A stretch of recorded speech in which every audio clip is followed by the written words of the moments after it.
The Grand National Steeplechase, the most famous and most challenging horse race in the entire world. This is the story of how one horse and one man set out to win it.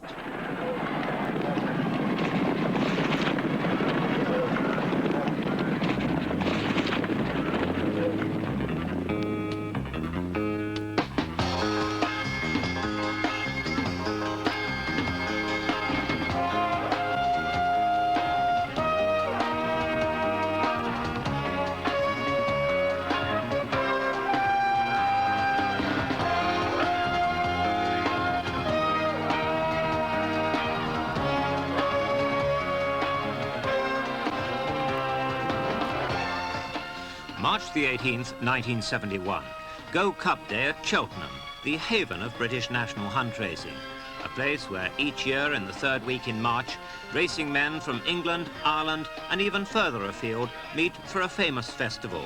Above all, for the Gold Cup, steeplechasing's ultimate test of excellence. For 5 years now, the Irish had sought a new champion to take the place of the immortal Arkle. Now, a new star was beginning to twinkle, L'Escargot, the Snail, the 33-to-1 Gold Cup winner of 12 months before, and now poised to become the first dual winner since the great Arkle. L'Escargot's hard-fought triumph in 1970 had come as a complete shock to the racing world. He was the youngest and least experienced Gold Cup runner. Now, by contrast, he was much favoured to beat the Giant Bay, the Dickler, and L'Escargot's compatriot, Leapfrog. Racing now to the home turn with last year's winner, L'Escargot in the lead from Leapfrog in second place. It's L'Escargot from Leapfrog now as they race towards the second last fence in the 1971 Gold Cup. L'Escargot, last year's winner from the novice Leapfrog. Tommy Carberry from Fallow Brown. And it's L'Escargot, the sheepskin noseband, in the lead from Leapfrog over on the far side. L'Escargot over Leapfrog over second. They're coming to the last now. L'Escargot from Leapfrog. An Irish 1-2 at the moment with the Dickler in third place. It's still L'Escargot. L'Escargot looks as though he's only got to jump it now. Last year's winner coming to it. He's obviously tiring though. He's jumping a bit to the right. Leapfrog not far behind him. They've got 150 yards to run, and it's L'Escargot from Leapfrog. And racing up towards the line, it's L'Escargot holding Leapfrog well as he runs to the line. He's going to win the Gold Cup for the second year in succession, getting a great round of applause. L'Escargot is the winner of the 1971 Gold Cup. Second is Leapfrog.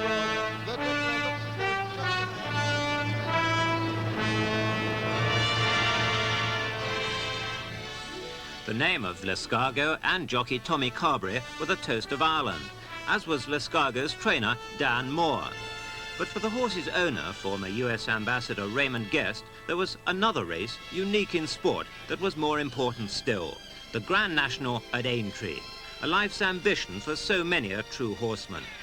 But Raymond Guest never had any illusions about the demands of Aintree. You got to have a hell of a fencer. You got to have a great jumper. Of course, the horse has got to have stamina. He's got to be able to stay. Then you got to have a little luck on top of that. Raymond Guest's pursuit of the greatest and most spectacular steeplechase in the whole world has been a lengthy and frustrating quest dating back over 40 years. I had my first racehorse in 1931 when I was in college. And he never won, and I got so hard up I had to sell him. And as soon as I sold him, he won immediately for Jock Whitney. But like so many who've savoured the intoxicating aura of Aintree, the challenge became irresistible. But the most memorable race that I can remember was the year that Tipperary Tim won. I think you'll find that was 1928. And he ran against our champion jumper, the American horse called Billy Barton. And it looked as though Billy Barton was going to win. There were only 2 finishes. Poor Billy fell at the last fence. Tipperary Tim won. The jockey rebounded and finished second on Billy Barton. There were the only 2 finishes. That's what whetted my appetite on trying to win the Grand National. And I think having made up your mind to try, you better try with your best horse. Newbury, early morning, November 1971. The threshold of a new steeplechasing season. The summer months had crystallised the new ambitions for L'Escargot to win a 3rd Gold Cup and the Grand National. a double accomplishment seldom attempted, let alone achieved, since the great Golden Miller's heyday in the 1930s. Now, after a long, lazy summer spent contentedly on the lush green grass of Ireland, Lescargo was poised for his 5th season as a jumper and his 5th winter with Dan Moore. His jockey was again to be Tommy Carberry. I think he'll run very well. Most of them that he's met, he's beaten, you know. He never did take, I suppose he's getting older now, but he never did take a lot of getting ready, you know. I mean, he must be settled. He's that type of horse that'll run a bit free if he was allowed to, you know. But when he gets settled, he's a very good ride. He's very intelligent, actually, which he has to be after the few trips he's had around American things. He's intelligent to know, to find out for himself what he's jumping, probably quicker than any other horse. And then he's very careful not to take a fall. It was perhaps this quality that encouraged Raymond Guest to launch Lescargo towards Aintree. Few people had more intimate knowledge of the hazards involved. My father was very interested in steeplechasing. He couldn't afford flat racing, but he was very interested in steeplechasing.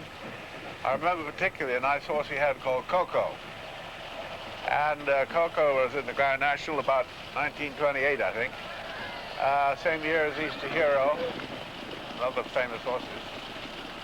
And unfortunately, Coco fell at Beecher's Brook, upset the game for everybody else, packed it full of fallen horses. What happened to Beecher's that year was a drop in the ocean alongside the debacle 2 fences later at the canal turn. Easter Hero refused, landed on top of the fence and took over 20 horses out of the race. It was the greatest catastrophe in Aintree history. At that time, it was reckoned to be 3-1 against completing the course at Aintree. The fences were stern, forbidding and upright. The riders, many of them amateurs, rode with extra long stirrup leathers and sat well back. Nowadays, since the fences were modified in 1954 and again in the 60s, the chances of getting round are closer to even money, on the right horse.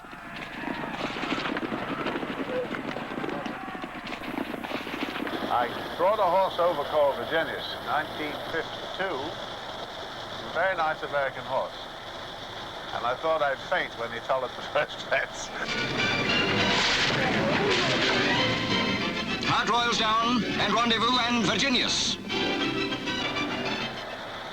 Then some years later I tried with another nice horse called Flying Wild. She was pretty nearly a champion in Ireland, and she fell at the first fence. There's been a lot of trouble there. Fortunately, not this time.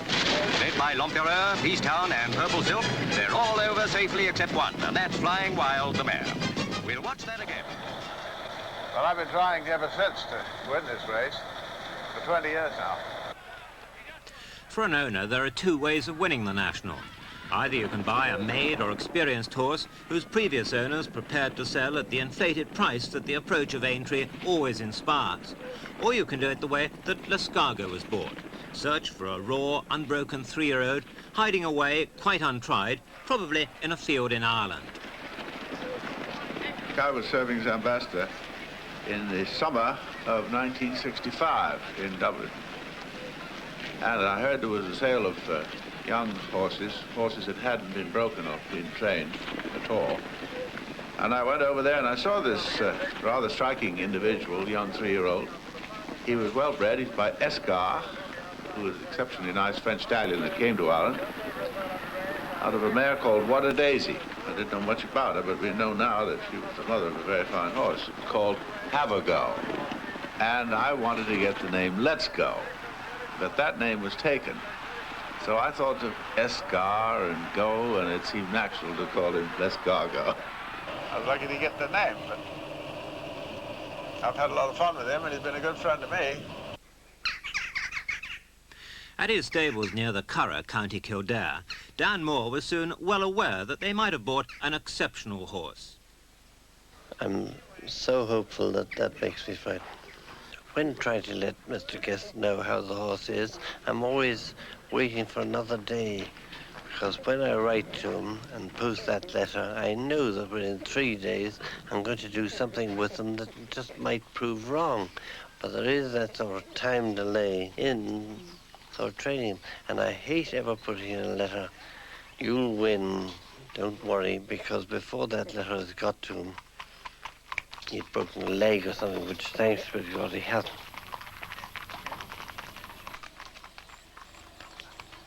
Horses have been trained at the Curragh for almost 300 years, but most of the famous names have been those of the sleek, elegant stars of flat racing. Dan Moore's trained here for 12 years, using the 7 miles of well-kept, finely cropped turf to give Lescargo the long, steady work needed to achieve ultimate fitness. The variety of the gallops help do away with the threat of boredom, a danger Dan Moore is always alert to overcome. Lescargo's been here nearly as long as Dan himself, 9 years, from August till April each year. The summer months are spent lazily picking grass in the home paddocks. There's a special magic in the dawn mist on the Curragh. It seems to toughen limb and sinew and to lighten the heart and soul. Men have their role to play, but here the horse is king.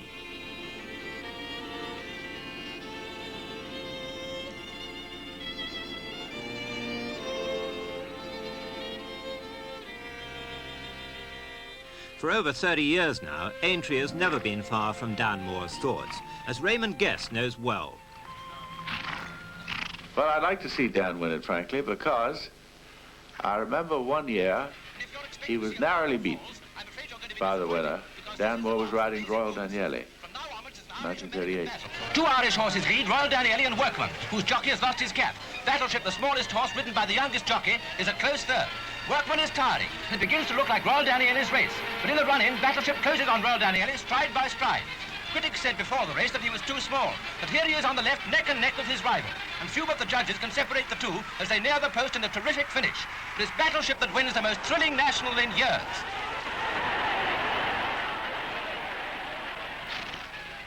So I think he'd always love to vindicate himself by training the winner, even though he narrowly missed winning it as a jock. Tommy Carberry, Dan's son-in-law, has been a jockey for 17 years, both on the flat and jumping. He's a hugely popular figure amongst his fellow jockeys in the weighing room, wherever he rides. His years of experience have created an inbuilt, homespun philosophy. Steeplechasing is a rare game. You can be flying high today, and tomorrow you can get a fall. There are worries attached to it, but I don't think getting injured is a worry, because you're more worried about the rides you get, the winners you're going to ride, rather than the injuries you're going to get. Because if you're going to think about the injuries, you might not be there at all. Some people call it dangerous, but if you're happy with what you're doing, you're not going to call it dangerous. There is rivalry between jockeys. There has to be, because if it was so easy for everybody to ride winners, why isn't everybody at it? Everybody enjoys riding, and everybody hopes that they'll ride the winner. They don't go out to help you. The Hennessy Go Cup, the season's first major steeplechase over upwards of 3 miles. A race won in recent years by great chasers like Mandarin and Mill House, Arkle and Stourbridge Colonist. Gold Cup winners, all of them. But only Arkle had won under Lescargo's weight of 12 stone 7, the inevitably crippling burden of success. Even Lescargo's loyalist and most ardent admirers didn't underrate the extent of his task against some of the finest chasers in training. And coming to the final fence in the 1971 Hennessy Cognac Gold Cup, and it looks as though Big Horn and Dave Cartwright have only got to jump it to win in tremendous style. Big Horn a long way clear as they come to the final fence now. Here's Prickty's up and over. Young Ashleaf and Saggart's Choice jump it second and third, but it's Big Horn racing away now towards the line from Saggart's Choice and Young Ashleaf, and racing up towards the line. Big Horn, the comfortable winner of the Hennessy Gold. So Bighorn ran out an easy winner. Lescargo was never really in the hunt. He finished 6th in the end, beaten 38 lengths by the winner.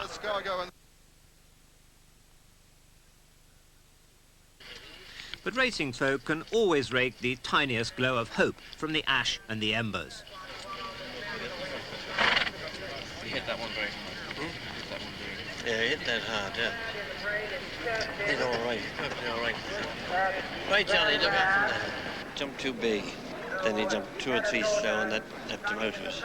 But he finished it fast, you know, he finished it all right. I wouldn't be a bit disappointed with his running. But on the whole, you'll see in the film that he jumped too slow.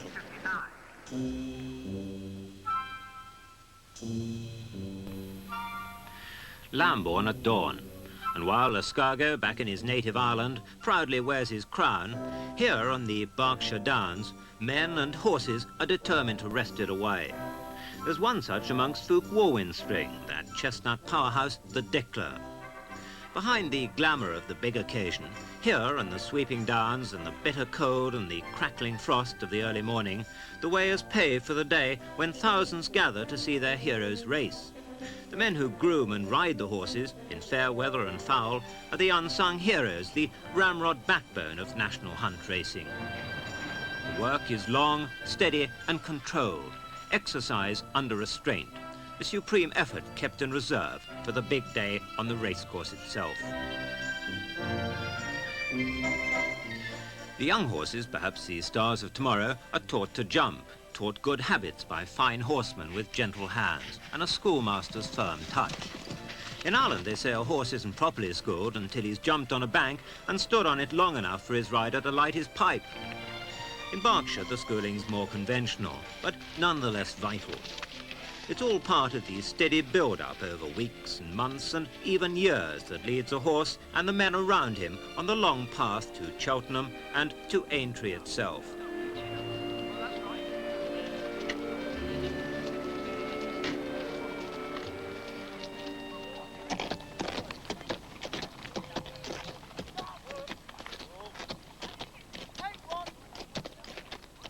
Gold Cup Day 1972, a day on which, if Escargot were to win, his name would be written in gold with the immortals of the racing world.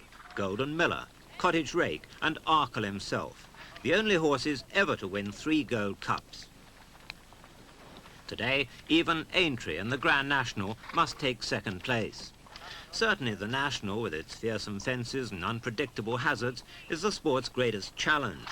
But the Gold Cup is the true championship of steeplechasing.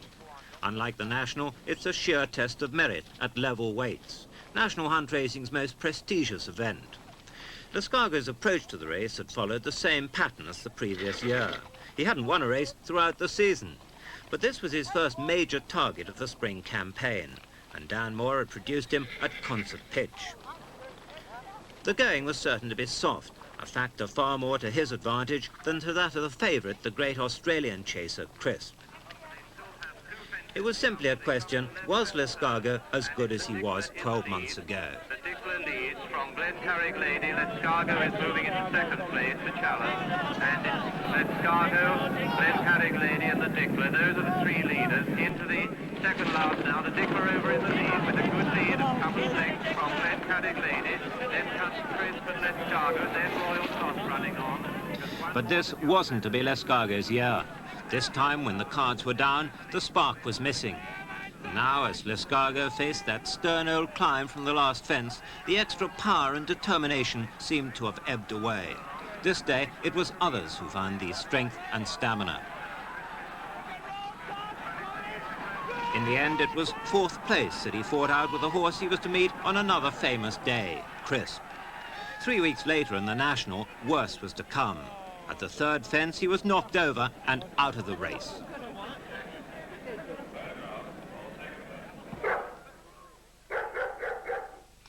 Back at Ballysax Manor on the Curragh, with his faithful attendant of 6 years, Mick Ennis, it was a summer of reflection and self-examination.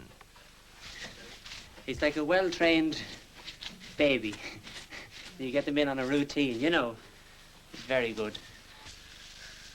Hey. When someone's as close to his horse as Mick Ennis, it's easy to be blinded to how others see him.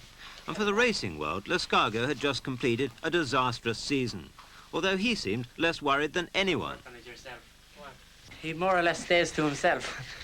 He doesn't like a horse walking beside him as much as to say, well, you shouldn't be there, you know. You've got to have him right on the right day and hope everything goes right for you. You can easily have a horse to fall in front of you and bring you down at the wrong stage or make a mistake at the wrong stage of the race, and 2 lengths could very probably cost you the race, you know. He's terrific now. He's in terrific form, you know, and he couldn't be better. I'd say in another fortnight, he'd be 100%.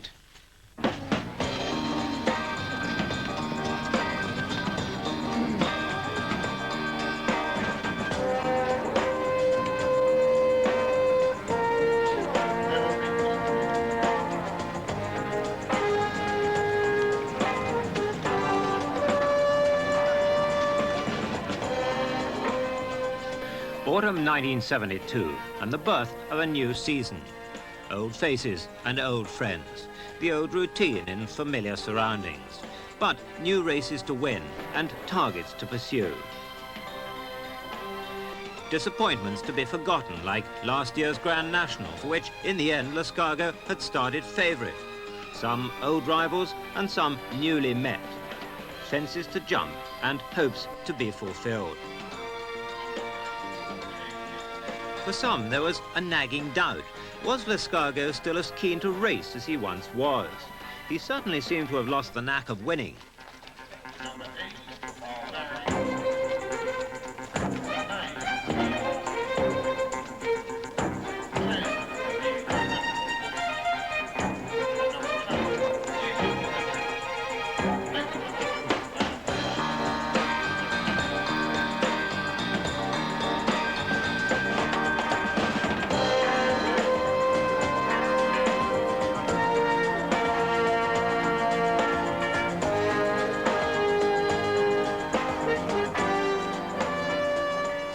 This season, there was to be a change of plan.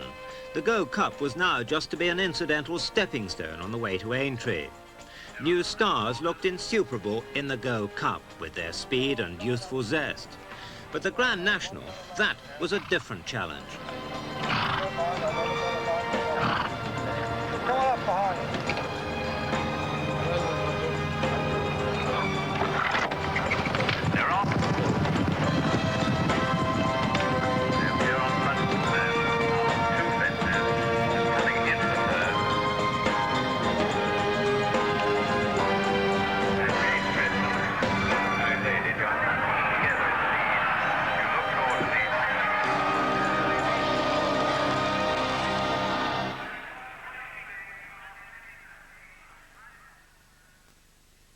Back in Virginia, Raymond Guest spent the autumn close to his valuable flat race stock. It was flat racing through the achievements of Derby winners Larkspur and Sir Ivor in England and of Tom Rolfe in America that helped create the myth of Lucky Guest.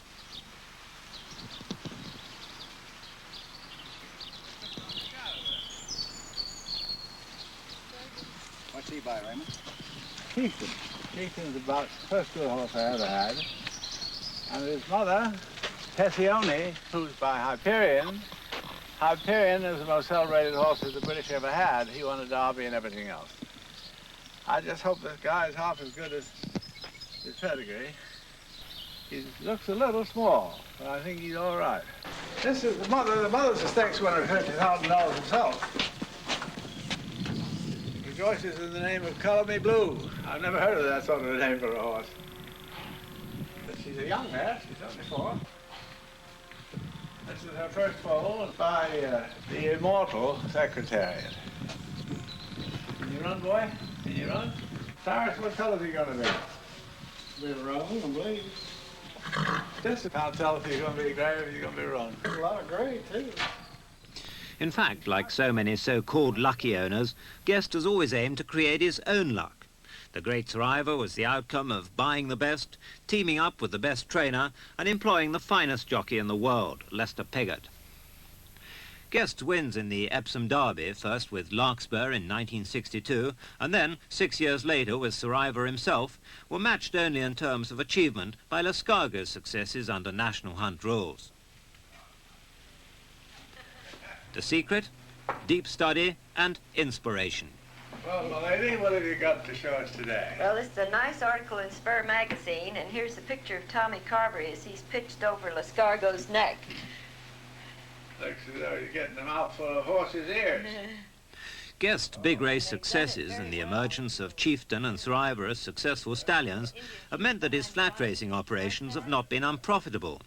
But a steeplechaser, who's usually a gelding, has no commercial value whatever once he's finished racing. So, inevitably, the Grand National is an expensive pursuit.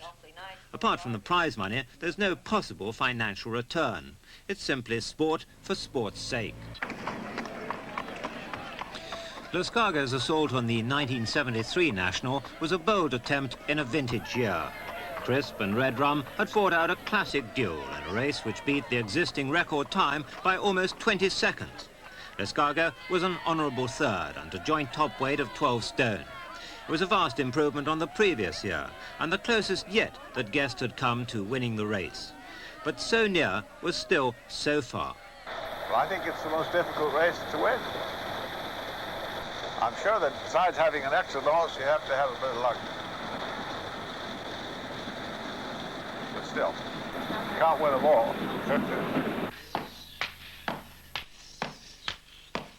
Lescargo, meanwhile, was being groomed for his third national attempt, under the firm but devoted attention of Mick Ennis. The traditional art of strapping is an all-important element in Irish stablecraft.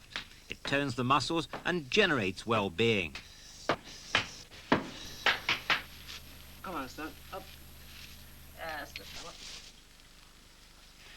The intricate and loving care that a racehorse demands is made easier by the dream of glory at the end of the rainbow. The demanding and often exhausting stable duties are a labour of love if you truly believe that one day you'll be standing in the winner's enclosure at Aintree. And everyone at Ballysax Manor firmly believed that one day Lescargo would win the National. After all, in the spring of '74, he was still only 11 years old. And hadn't the National winner been a 12-year-old 3 times in the 60s? But once again, at Aintree, there was an insurmountable obstacle, a horse called Red Rum. Red Rum racing ahead of the field at Valentine, running away like a train. Jockey Carberry and Lescargo following and still contending. Into the straight and nothing to stop Red Rum. Incredibly, Brian Fletcher stands up and waves to the crowd. What a win! 7 lengths in front, with Lescargo second and Charles Dickens third. To have got so close only heightened Raymond Guest's ambition, and Lescargo still seemed the horse most likely to achieve it. He's got a wonderful disposition, wonderful conformation. His legs are like iron, his joints are fine and cool. He's got a nice short back. He's got big, powerful quarters which help him to jump. He's not a beauty around the head, but they don't run with their head, you know. Summer days spent on the sands at Portmarnock, days at the seaside, far away from the dull routine of the Curragh. After 7 seasons of racing every winter and spring, it's often the mind of a horse that needs refreshing as much as the body. Lescargo was almost a stable pet by now. In terms of temperament, he'd never given Danmore any anxiety at all. He'd very quickly learned to relax, both in his races and in his approach to them. In fact, he was a trainer's dream. Even 3 trips to America hadn't unsettled him. The anxiety in his previous season had been that he was becoming too relaxed. That was why he'd been fitted with blinkers, to concentrate his attention. Picked you out a nice day, haven't they? 7 seasons, 6 of them spent at the very top of the National Hunt tree. Even the racecourse bookies now knew that Lescargo's name belied his ability. Some of them had even learned to pronounce it. There they go, just in time. Bigger and bigger. And they'll start in place. And Newcastle. And Newcastle. 1.85 pence. Place is number 1, 19 pence. Number 2, 13 pence. In 7 seasons, he'd become, for the loyal and loving supporters of national hunt racing, part of their family. Jumping has a wonderful thread from season to season. It's also different to the professional and sleek sport-cum industry that flat racing's become, where famous horses become stars overnight, complete their classic campaign, and almost before the ordinary racegoers got to know them, retire to stud. But jumping is a long-running serial. The heroes of Kempton, Cheltenham and Aintree become old friends. they capture the loyal support and affection of national hunt racing's private army, the true followers who go racing, come rain or shine, for the sheer love of the sport itself. And L'escargot, along with Red Rum and Crisp, the Dickler and Pendle, had become one of their special favourites. This season, Dan Moore had trained him for Aintree in the old-fashioned way, with a limited programme worked out entirely to bring L'escargot to his very peak on Grand National Day.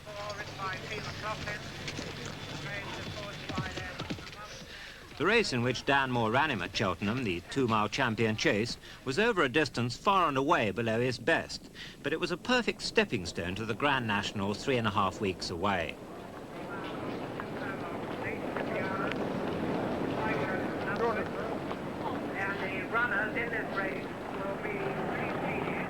My wife Caroline and I now on our way for what I hope will be the last time. I think Raymond thinks I might bring him luck, because when I went to Epsom twice, he won the Derby. I never bet, because I'm not lucky, and every time I back a horse, he doesn't win. So I want to keep away from it as much as I can. At the age of 12, it had to be L'escargot's last chance in the National, a fact of which no one was more conscious than Raymond Guest. I wouldn't be telling you the truth if I said I wasn't a little nervous. But I'll tell you, as I've said before, it's very hard to win this race. I've been trying for 20 years to do it.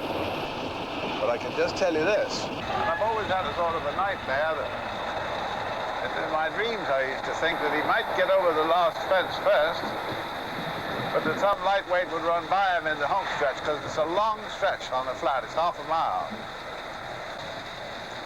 But it's an awfully hard race to win. We all know that.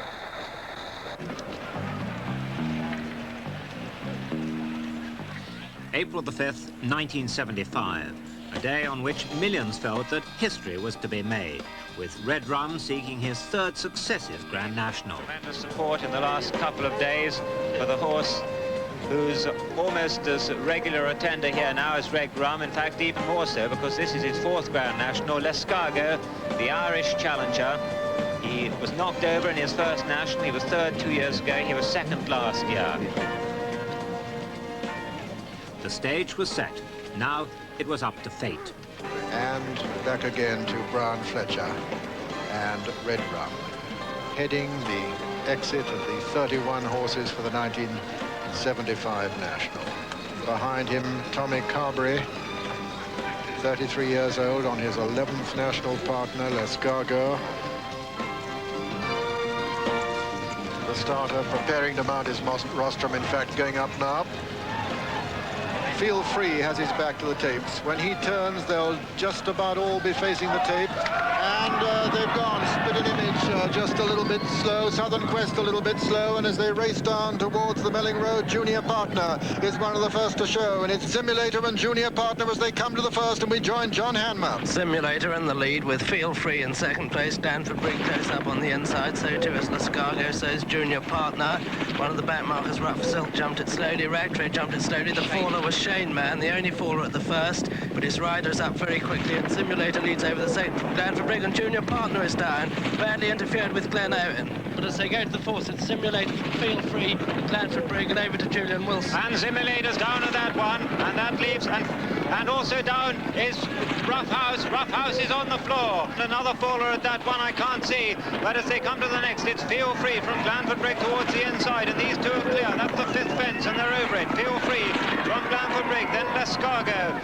On the outside of L'escargot is the Dickler going very strong. Red Rum's about in the centre of the field. Right at the back is Rough House, and Castle Ruddery refused there as they run down to Beeches. The 2 leaders at Beeches are Feel Free and Danford Brigg. Those 2 clear over it, and they both cleared it from the Dickler. After the Dickler, and Spitting Image is a faller at that one, and as they run down to the next, the 2 leaders are Danford Brigg, who jumps it clear from Feel Free, and 3rd place is the Dickler, in 4th place is Bow Bob. L'escargot made a mistake in 5th place, in 6th is Glen Owen, in 7th is Southern Quest, then comes High Ken and Money Market, after that comes Tudor View, and Royal Relief is a faller at that last one. Spanish Steps is still with the field as they come to the canal turn, and over it was Danford Brigg from Feel Free. Bow Bob jumps it in 3rd, the Dickler is 4th, High Ken is 5th, Southern Quest is 6th, L'escargot is 7th, 8th is Money Market, then comes Tudor View and Glen Owen. Valley Richard again was a faller at that one, as Glanford Brigg jumps Valentine's in the lead, and all the leaders are over Valentine's. Yes, Glanford Brigg blazing the trail and at a cracking pace too. Then a little gap to High Ken, who's going well with the Dickler just in behind him, and then Lescargo, then Manitou Bay. Behind Manitou Bay is Tudor View. Behind Tudor View is Money Market on the inside of Kilmore Boy, and then comes Red Rum, and just in behind Red Rum is Halley Percy with Glen Owen and Spanish Steps, and then Rag Trade, and then Landlock. Coming to the next now, and Glanford Brigg drunks it in the lead from Southern Quest, and Feel Free's a faller there. Feel Free has gone at that one, and as they come up towards the next, he's brought down Tudor View. It's Glanford Brigg. Glanford Brigg still in the lead from Southern Quest. Then comes Beau Bob on the inside, then Lescargo. Just in behind Lescargo is Manitou Bay, and then High Ken, and then the Dickler, and then Money Market and Spanish Steps. And behind them, Red Rum and Kilmore Boy, and then Rag Trade. Then comes Landlock, and then Halley Percy as they come to the chair, led by a pack of loose horses who could cause a pack of trouble here. And it's Glanford Brigg who jumps it in the lead from Beau Bob on the outside, then Southern Quest, and then Lescargo and Manitou Bay, and then the Dickler. Landlock was brought down there. And as they go out into the country on the second circuit, it's Glanford Brigg in the lead from Beau Bob, Southern Quest, High Ken, Lescargo, the Dickler. Towards the outside is Red Rum, cruising up towards the leaders. Just on his inside is Southern Quest. Just behind these is Lescargo. The Dickler's there on the inside. Then comes Manitou Bay and Kilmore Boy as they jump the one before Beaches, and High Ken has gone. High Ken's a faller at that one, and the ones behind him have just escaped the trouble. And that leaves Glanford Brigg in front again from Red Rum, cruising up on the outside of Southern Quest. And these are the three leaders as they come to Beaches for the second time. Glanford Brigg from Southern Quest and Red Rum. Then comes the Dickler and Lescargo at Beaches, and Southern Quest over from Red Rum. Glanford Brigg, then comes the Dickler. Lescargo's next from Money Market, Manitou Bay, then Kilmore Boy, and Beau Bob is a faller at that one. Just the leaders race towards the canal turn for the last time. And it's Southern Quest on the outside of Glanford Brigg. Red Rum is over in third, the Dickler is fourth, Lescargo is fifth, Spanish Steps moves into sixth, then after that is Money Market and Manitou Bay as we rejoin John Hammer. And Red Rum in the lead from Southern Quest, Lescargo, then Glanford Brigg and the Dickler. These all closely grouped, and they're clear of Spanish Steps and Money Market. Then comes Manitou Bay, and over the next, Red Rum just the leader from Southern Quest. Then comes Lescargo, the Dickler, Glanford Brigg losing ground quickly. Then Spanish Steps and Money Market and Manitou Bay, and they've got just three to jump, and it's Lescargo and Red Rum, the first and second last year, and Red Rum jumps it in front from Lescargo, then Southern Quest, then comes the Dickler, behind the Dickler Spanish Steps, then Money Market still being chased along, then Glanford Brigg and Manitou Bay. But as they go across the milling road, it's Red Rum and Lescargo matching strides, clear of the Dickler and over to Peter O'Sullivan. Yes, it's last year's first and second, Red Rum and Lescargo. Red Rum with 12 stone, and Lescargo with 11.3 this time. Tommy Carberry on the inside of Brown Fletcher as they come up towards the second last in the National, with the Dickler third, Spanish Steps 4, Money Market 5, 6 Southern Quest and 7 Glanford Brigg and 8 Manitou Bay. And these 8 virtually the only ones left in it now as they come to the second last. Lescargo and Red Rum together as they come to the second last. And they touch down together. Red Rum and Lescargo. On the right of the picture, it's Lescargo, Tommy Carberry. On the left, it's Red Rum trying to make national history with Brian Fletcher, and he's the first under pressure, Red Rum, as they come to the final fence in the National. In third place is Spanish Steps, and over the last, they touch down together. And Lescargo with a fracture advantage now over Red Rum. And Lescargo is going to avenge last year's defeat. And Tommy Carberry is going to become the first jockey in history to win the Gold Cup and the Irish National and the English National. Lescargo strides clear, 12 years old, to win the National for Raymond Guest. And here he comes to the line. Lescargo, the comfortable winner of the 1975 National. The little hero won it last year and the year before. Red Rum is second. Spanish Steps come to the line.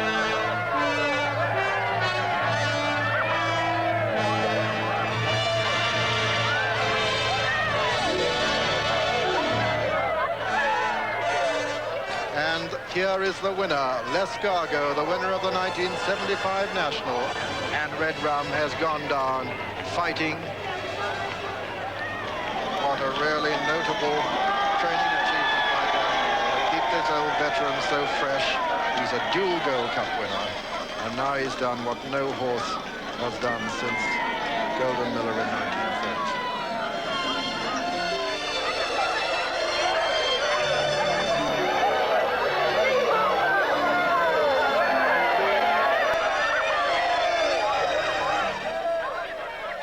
Lescargo won a superb. I'm the happiest man in the world. No wonder, it was wonderful. May I hasten to say something? Immediately, I want the world to know that I'm deeply grateful to my splendid trainer, Dan Moore, that wonderful jockey, Tommy Carberry. Also, may I please thank our well-wishers around the world, in England and in Ireland and in America, so far away across the sea. So the end of a remarkable story, and one with that rarest of finales, a perfect ending.